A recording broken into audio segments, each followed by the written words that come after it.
Assalamualaikum warahmatullahi wabarakatuh. Kami dari kelompok 2 yang akan mempresentasikan materi PAI kelas 10 sampai kelas 12 Al-Quran Hadis.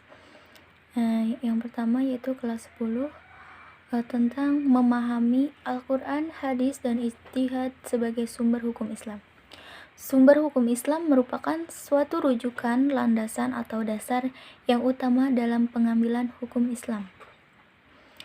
Al-Quran adalah kalam Allah SWT atau wahyu yang disampaikan kepada Nabi Muhammad SAW melalui malaikat Jibril dan diajarkan kepada umatnya, dan membaca merupakan ibadah.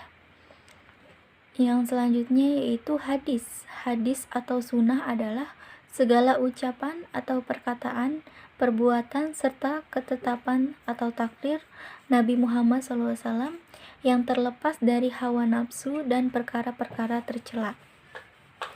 Al-Quran adalah sumber hukum utama selain sebagai dari kitab suci.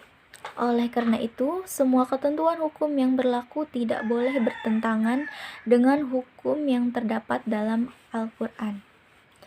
Hadis merupakan sumber hukum kedua setelah Al-Quran.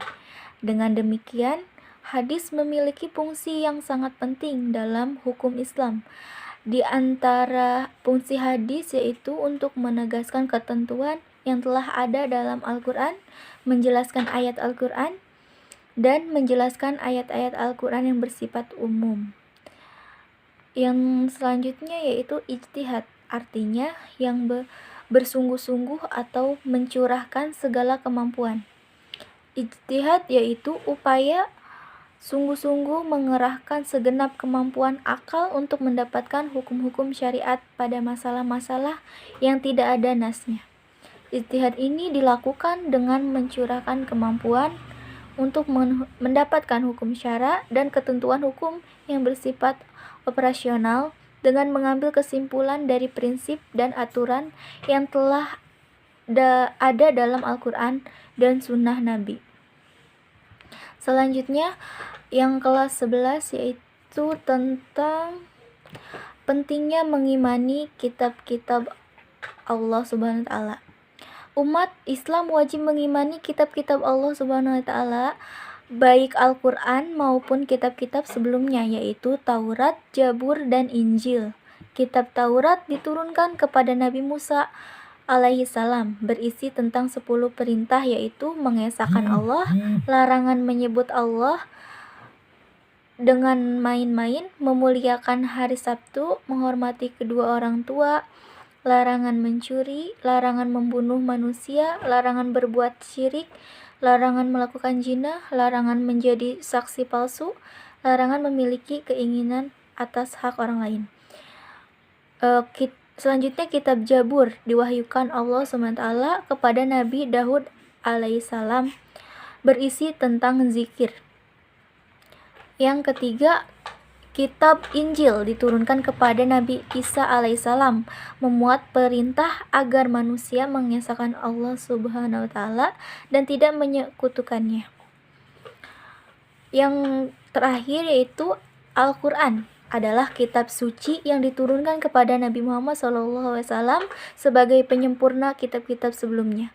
Al-Quran terdiri atas 30 juz, 114 surat, dan kurang lebih 6.236 ayat dan 437 kalimat. Diturunkannya Al-Quran disebut Nuzulul Quran.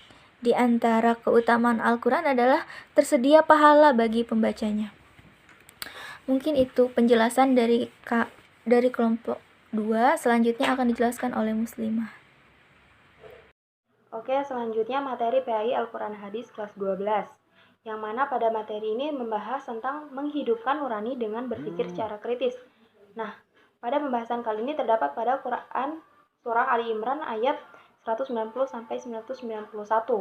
Pada ayat tersebut menjelaskan bahwa berpikir secara kritis itu bagaimana cara kita berpikir, bagaimana cara kita mentadaburi atas apa yang telah Allah ciptakan, sehingga kita sadar bahwa Allah itu Maha Pengasih, Maha Penyayang, Maha Pencipta, Maha Agung. Dengan hal tersebut kita bisa selalu bersyukur atas apa yang telah Allah berikan kepada kita, yaitu dengan cara kita beribadah, baik itu secara ritual maupun secara sosial yang dilakukan dengan ikhlas. Kemudian terdapat pada hadis At-Tirmidzi yang berkata kepada hadis Hasan. Pada hadis tersebut Rasulullah berpandangan bahwa dalam berpikir kritis itu yaitu bagaimana cara kita mengumpulkan bekal amal soleh sebanyak-banyaknya untuk kehidupan kita kelak, yakni kehidupan di akhirat. Sehingga ketika kita di dunia ini kita harus menanam banyak-banyak bibit yang unggul, yang baik, agar kelak di akhirat kita dapat memanennya dengan sesuai dengan apa yang kita inginkan. Kemudian apa sih manfaat kita dari berpikir kritis tersebut? Yakni salah satunya kita dapat menangkap makna dan hikmah di balik semua ciptaan Allah. Kemudian bagaimana cara kita menerapkan perilaku mulia tersebut? Oke, yaitu dengan cara senantiasa bersyukur kepada Allah atas apa yang telah Allah karuniakan kepada kita, sehingga kita dapat berpikir secara akal sehat ini, yaitu salah satunya berpikir secara akal sehat. Oke, demikian presentasi dan pemaparan yang dapat kami sampaikan dari kelompok 2. Kurang dan lebihnya mohon dimaafkan. Jika ada yang belum paham, silahkan ditanyakan. Wabillahi taufiq wal hidayah. Wassalamualaikum warahmatullahi wabarakatuh.